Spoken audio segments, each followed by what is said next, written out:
ഒരേ ഒരു പുരുഷനെ മാത്രമേ ദൈവം ലോകത്തിൽ സൃഷ്ടിച്ചിട്ടുള്ളൂ, രണ്ടുപേരെ സൃഷ്ടിച്ചിട്ടില്ല. നമ്മളാരും ദൈവത്തിന്റെ സൃഷ്ടികളുമല്ല. ഈ ഏക പുരുഷൻ ചെയ്ത പാപത്താല് അവന്റെ രക്തത്തിൽ ജനിച്ചവരാണ് നമ്മളെല്ലാവരും.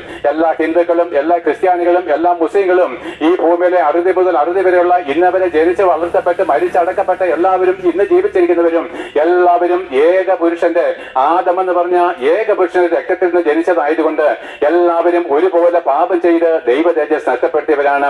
അതുകൊണ്ട് ദൈവമാരും നമ്മൾ അറിയുന്നില്ല, ദൈവത്തിന്റെ സ്നേഹമെന്ന് നമ്മൾ ഗ്രഹിച്ചുമില്ല. അതുകൊണ്ട് നമ്മുടെ എല്ലാവരുടെയും ഹൃദയം എന്നും കയ്പ് കൊണ്ടും കണ്ണുനീരും കൊണ്ടും നിറഞ്ഞിരിക്കുന്നു. എന്നും ശാപങ്ങൾ നമ്മുടെ വായിൽ നിന്ന് വരുന്നു. എന്തുകൊണ്ട്? ദൈവത്തിന്റെ സ്നേഹം നമ്മൾ തിരിച്ചറിഞ്ഞില്ല. ജനിച്ച നാൾ മുതൽ കഷ്ടങ്ങൾ കൂടെ, പ്രയാസങ്ങൾ കൂടെ, ദുഃഖങ്ങൾ കൂടെ കടന്നു പോകുന്നു. നമ്മൾ പല കാര്യങ്ങളും ആഗ്രഹിച്ചു, അതൊന്നും നടന്നിട്ടുമില്ല. ഇങ്ങനെ നിരാശാമുഖമായിട്ട് വ്യക്തിപരമായിരിക്കുന്ന കണ്ണുനീര് കൊണ്ട് കടന്നു പോകുമ്പോൾ ലോകത്തിലേക്ക് നോക്കിക്കേ. ലോകം മുഴുവനും യുദ്ധങ്ങൾ കൊണ്ടും ക്ഷാമം കൊണ്ടും നിറഞ്ഞിരിക്കുന്നു. ഭൂമി കുലുക്കങ്ങളും മറ്റുവിധമായിരിക്കുന്ന അതിക്രമങ്ങൾ കൊണ്ടും നിറഞ്ഞിരിക്കുന്നു. എവിടെ നോക്കിക്കഴിഞ്ഞാലും കണ്ണുനീരും നിലവിളിയും മാത്രമേ ഉള്ളൂ. ഒത്തിരി സംഘടനകളുണ്ട് ഭൂമിയിൽ സമാധാനം ഉണ്ടാക്കുവാന്. ആ ഇറങ്ങിയവർക്ക് പോലും സമാധാനമില്ലാതെ ലോകം ദുസ്സഹമായിരിക്കുന്ന അവസ്ഥയിൽ നിന്ന് ദുസ്സഹമായിരിക്കുന്ന അവസ്ഥയിലേക്ക് നീങ്ങിക്കൊണ്ടിരിക്കുകയാണ്. കഷ്ടത്തിൽ നിന്ന് കഷ്ടത്തിലേക്ക് ലോകം നീങ്ങിക്കൊണ്ടിരിക്കുകയാണ്. നാളെ പറ്റിയുള്ള സ്ഥിരതയില്ലായ്മ എല്ലാ ജനഹൃദയങ്ങളെയും ഭീതിപ്പെടുത്തുകയാണ്. നാളെ എന്ത് സംഭവിക്കുമെന്നുള്ള ഭയം എല്ലാവരെയും എന്താണ് കീഴടക്കിയിരിക്കുകയാണ്. കാരണം പ്രിയപ്പെട്ടവരെ, നമ്മുടെ ഓരോരുത്തരുടെയും പാപമത്രേ നമ്മളെ നാശത്തിലേക്ക് കൊണ്ടുപോകുന്നത്.